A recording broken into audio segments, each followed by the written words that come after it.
नमस्कार दोस्तों, आप सभी लोगों का हार्दिक स्वागत, अभिनंदन और आभार। आज हम बात करने जा रहे हैं शनि महाराज के गोचर पे।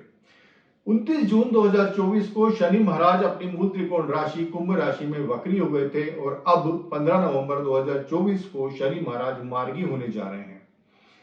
ये जो अवधि थी, ये जो टाइम पीरियड था जब शनि महाराज वक्री थे या रेट्रोग्रेड थे, ये पूरा 139 डेज का था। हम सभी जानते हैं कि जब भी कोई प्लैनेट वक्री होता है तो बहुत ज्यादा पावरफुल हो जाता है। प्लैनेट वक्री क्यों होता है, इसको भी हम बहुत शॉर्ट में समझ लेते हैं। इसको इस तरीके से समझिए कि हम किसी लोकेशन पे जाने के लिए आगे बढ़ रहे थे, किसी डेस्टिनेशन पे जाने के लिए आगे बढ़ रहे थे। हमको कुछ काम याद आया जो हमने अधूरा छोड़ा हुआ था, या जो काम हमको करना था और हम भूल गए थे, या हम नहीं कंप्लीट कर पाए थे, तो हम पीछे की तरफ मुड़े, उस काम को पूरा किया, उस काम को सेटल किया जो कि पेंडिंग था, और अब आगे की तरफ बढ़े। तो यही कंसेप्ट लागू होता है जब प्लैनेट कोई वक्री होता है। कुछ काम जो पेंडिंग थे, शनि महाराज आपकी कुंडली में जहां पे गोचर कर रहे हैं वर्तमान में, जिन भाव पे दृष्टि है शनि महाराज की, उस भाव से रिलेटेड जो काम पेंडिंग थे वो शनि महाराज ने पूरे किए और अब वो 15 नवंबर 2024 को मार्गी होने जा रहे हैं। तो ये होता है कंसेप्ट जब कोई प्लैनेट वक्री होता है। मीन राशि की बात करें तो जो शनिदेव का गोचर है वो मीन राशि के लिए द्वादश भाव से हो रहा है। 17 जनवरी 2023 से शनिदेव ने जब से कुंभ राशि में प्रवेश किया है, आपके लिए आपकी साढ़े साथी शुरू हुई है। मीन राशि के लिए अच्छी बात यह है कि यह गुरुदेव की राशि है, जल तत्व राशि है, और शनि महाराज शनिदेव गुरु की राशि के लिए इतने ज्यादा प्रॉब्लमेटिक नहीं होते हैं, इतना ज्यादा त्रास नहीं देते हैं। मीन राशि के लिए शनिदेव चूंकि अकारक ग्रह हैं तो कुछ ना कुछ परेशानियां तो रहेंगी। और जब से शनिदेव द्वादश भाव में गोचर कर रहे हैं, साढ़े साथी की शुरू हुई है, मतलब 17 जनवरी 2023 से, पिछले 18-20 महीने से धीरे धीरे प्रॉब्लम्स स्टार्ट हुई हैं। किन किन क्षेत्रों में प्रॉब्लम स्टार्ट हुई हैं? सबसे पहले हेल्थ रिलेटेड इश्यूज, शारीरिक त्रास। दूसरी, शनिदेव जब द्वादश भाव में गोचर कर रहे हैं तो इनकी जो तीसरी दृष्टि है वो आपके द्वितीय भाव पे आ रही है।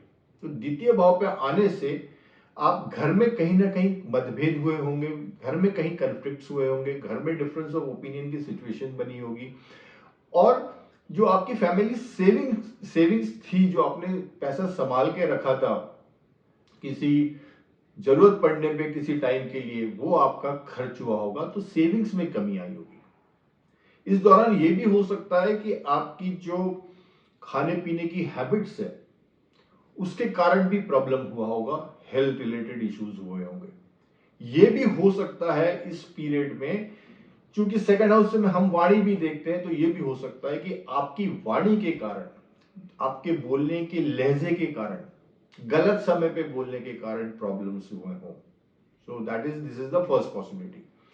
शनिदेव की सप्तम दृष्टि आपके शनिदेव की सप्तम दृष्टि षष्ठम भाव पे आ रही है, तो यहां पे ये शो करता है हेल्थ रिलेटेड इश्यूज को। ये शो करता है कि इस दौरान हम पे शत्रु हावी हो गए होंगे। कॉम्पिटिशन्स, अगर स्टूडेंट्स है कॉम्पिटिशन एग्जाम्स दिए हैं और दे रहे हैं, तो वहां पे चैलेंजेस आए होंगे। हो सकता है सिलेक्शन ना हुआ हो सकता है परसेंटेज कम पड़ गए हों। सो जो कंपटीशन का क्षेत्र है वो भी अफेक्टेड है। जो हमारे शत्रु हैं, जो हमारे अपोजिशन में लोग हैं, वो जो क्षेत्र है वो भी अफेक्टेड है हेल्थ के अलावा। Bank related issues in the sense कि आपको लोन लेना है, लोन किसी न किसी कारण से लोन मिलने में प्रॉब्लम्स आ रही होगी, लोन रीपेमेंट करने में प्रॉब्लम आ रही होगी, बिकॉज हमारा जो सोर्स ऑफ इनकम है वो भी अभी उतना अच्छा नहीं है जितना पहले था। तो हो सकता है कि इस दौरान आपका कर्जा भी बढ़ गया होगा। ये भी पॉसिबिलिटी है इस दौरान है कि आपको शेयर मार्केट्स में लॉस हुआ होगा, बिकॉज शनिदेव द्वादश भाव से गोचर कर रहे हैं, सप्तम दृष्टि उनकी षष्टम भाव पर है। शेयर मार्केट हम पंचम भाव से देखते हैं, तो जो शेयर मार्केट से हमको गेन्स होंगे, शेयर मार्केट का धन मतलब षष्टम भाव, षष्टम भाव पे शनिदेव की दृष्टि, तो ये भी शो करता है कि शेयर मार्केट्स को लेके कुछ प्रॉब्लम्स रहे होंगे और लॉसेस हुए होंगे। शनिदेव की दशम दृष्टि आपके नवम भाव पे आ रही है। शनिदेव द्वादश भाव में विराजमान है, दशम दृष्टि नवम भाव पे आ रही है। भाग्य का साथ नहीं मिल रहा, जिस तरीके से मिलना चाहिए, जिस तरीके से चीजों में गति आनी चाहिए, वो नहीं मिल रही है। तो ये तीनों क्षेत्र आपका द्वितीय भाव, षष्टम भाव और नवम भाव अफेक्टेड है शनिदेव के द्वादश भाव में गोचर के कारण और साढ़े साती की शुरुआत के कारण। यहां पे ये भी देखना जरूरी है कि शनिदेव की जो दृष्टियां पड़ रही हैं जिन भाव पे, वो भाव के स्वामी कौन है। तो द्वितीय भाव की बात की जाए तो वहां पे मेष राशि आ रही है, मंगल देव स्वामी है, तो वो शनिदेव के शत्रु हैं, तो वहां पे भी इसीलिए प्रॉब्लम है। षष्टम भाव की बात करें तो सिंह राशि आ रही है, सूर्य देव वहां के स्वामी है, शनिदेव और सूर्य देव में शत्रुता है, वहां पे इसीलिए प्रॉब्लम है। नवम भाव की बात करें तो वहां पे वृश्चिक राशि आ रही है, वो भी मंगल देव की राशि है, तो वो भी उनके शत्रु है, तो यहाँ पे हमको प्रॉब्लम फील हो रहा है। और ये सब जनवरी 2017 से चल रहा है। 29 जून 2024 को शनिदेव जब वक्री हो गए द्वादश भाव में, तो ये प्रॉब्लम और एक्यूट हो गई और ज्यादा इंटेंसिफाइड हो गई। अब आने वाला समय मीन राशि वालों के लिए कैसा है? देखिए, आने वाला समय मीन राशि वालों के लिए आपको थोड़ा सतर्क रहना है, आपको ऑर्गेनाइज रहना है, आपको डिसिप्लिन मेंटेन करना है, आपको पेशेंस में रहना है। क्योंकि देखिए, मीन राशि जो राशि है वो बड़ी सॉफ्ट राशि है, गुरुदेव की राशि है, जल तत्व राशि है। आप लोग बड़े इमोशनल्स रहते हो, छोटी चीजों से कभी कभी घबरा जाते हो एकदम, अगर सिचुएशन बहुत ज्यादा डायनामिक हुई और बहुत ज्यादा चेंज हुई और क्रूर ग्रहों का प्रभाव हुआ, तो मीन राशि एक सॉफ्ट राशि है, सौम्य राशि है। तो जब ये क्रूर ग्रहों का प्रभाव मीन राशि पे होता है तो ये लोग जल्दी जल्दी घबरा जाते हैं। सिचुएशन किस तरीके से लड़ना है सोचने की बजाय ये गिव अप करने वाली इनकी टेंडेंसी होती है। हाँ, बाकी ग्रहों की पोजीशन देखना भी ऑब्वियसली जरूरी है, पर्टिकुलरली मंगल देव की पोजीशन कैसी है कुंडली में, क्योंकि बाकी ग्रह की पोजीशन मतलब मंगल देव की पर्टिकुलरली इसलिए कि फाइटिंग स्पिरिट मंगल देव से देखते हैं हम, लड़ने की क्षमता। तो बाकी ग्रहों का आकलन भी बहुत जरूरी है, यहाँ पे हम जनरलाइज बात कर रहे हैं। ये मीन राशि थोड़ी सी प्रॉब्लम में आ जाती है जब क्रूर ग्रहों का इंपैक्ट ज्यादा रहता है। तो इस दौरान अब क्या होगा कि 29 मार्च 2025 को शनिदेव जो है वो आपके लग्न में आ जाएंगे। वहां पे कुंभ राशि से वो मीन राशि में आ जाएंगे, तो आपके फर्स्ट हाउस में आ जाएंगे, तो साढ़े साथी का आपका जो पीक की शुरुआत होगी। पर चूंकि गुरु की राशि है तो इतना ज्यादा डैमेजिंग नहीं होगा, ऐसा अनिष्ट कुछ नहीं होगा, क्योंकि गुरुदेव उस चीज को संभाल लेंगे। गुरु की पोजीशन भी आपकी कुंडली में जरूर देख लीजिए। तो आपको इस दौरान आपके जो बिहेवियर है, आपके जो हैबिट्स है, आपका जो माइंडसेट है, आपको किस तरीके से एक्ट करना है, उस पर बहुत ध्यान देने की जरूरत है। पेशेंस में रहना है, कैलकुलेटेड डिसीजन लेना है, एग्रेसिव नहीं होना है, सोच समझ के डिसीजन लेना है। देखिए, शनिदेव है, शनिदेव की साढ़े साथी है, तो आपको शनिदेव के समान बिहेव करना पड़ेगा, शनिदेव के समान बिहेव करना पड़ेगा, या शनिदेव को जो अच्छा लगता है उसके समान बिहेव करना पड़ेगा। इसका मतलब क्या?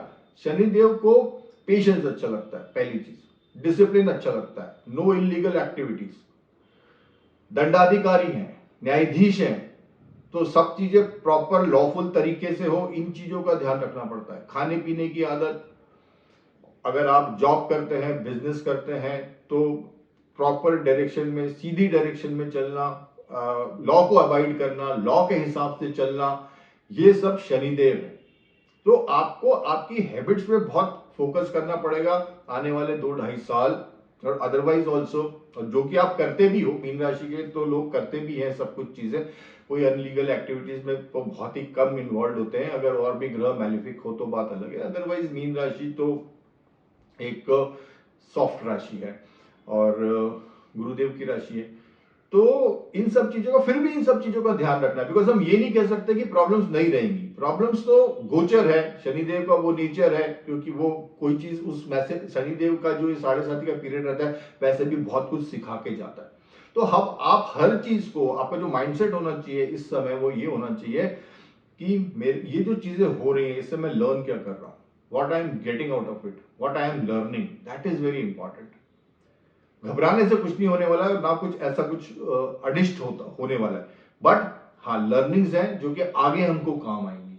सो द अगर क्रक्स में बात करें, द क्रक्स इज कि you have to be patient and you have to be organized and focus on your good habits, that is most important and take life step by step। बहुत ज्यादा आगे का सोचने का भी पीरियड नहीं है कि 2 साल बाद क्या होगा, 3 साल बाद क्या होगा, आगे क्या करूंगा। Immediate what is in hand you have to focus on that presently, because अभी वो सिचुएशन नहीं है कि हम बहुत ज्यादा आगे के विजन देखें या प्लानिंग करें। You have to focus on the next step, one step at a time, that is the message for you, for मीन राशि। तो ये है, ये तो रही शनिदेव की बात। राहु देव आपके लग्न भाव में गोचर कर रहे हैं, केतु देव सप्तम भाव में गोचर कर रहे हैं, तो हो सकता है कि मैरिज क्षेत्र में, बिजनेस पार्टनर्स के क्षेत्र में थोड़ा सा अलगाव की स्थिति, डिफरेंस ऑफ ओपिनियन, इमोशनल जिस लेवल पे आप कनेक्ट रहते हो अपने लाइफ पार्टनर से, तो वहां पे वो इमोशंस में थोड़ा सा ड्राइनेस आया होगा। So that could be the possibility. गुरुदेव आपके अभी तृतीय भाव में गोचर कर रहे हैं, तो इनकी दृष्टि सप्तम भाव पे पड़ रही है, भाग्य भाव पे पड़ रही है और एकादश भाव पे पड़ रही है। तो अभी गुरुदेव प्रॉपरली तृतीय भाव में है, तो सप्तम भाव में दृष्टि पड़ रही है, तो सप्तम हाउस संभला हुआ है, केतुदेव है वहां पे, बट केतुदेव उतना डैमेज नहीं कर रहे हैं क्योंकि गुरुदेव की केतुदेव पे दृष्टि है। तो सप्तम भाव संभला हुआ है, भाग्य का साथ अभी बना हुआ है, एकादश भाव से लाभ भी हो रहा है, but this situation will change. So हमको बड़ा ऑर्गेनाइज रहना है, कैलकुलेटेड स्टेप्स लेने हैं, नो हरी डिसीजन, और हर चीज को बहुत प्रॉपरली मैनेज करना है। So this is all about Meen rashi. So get prepared, get organise, get discipline and things will turn out best. So this is all about Meen rashi. Thank you so much, wish you all the best, bye and take care.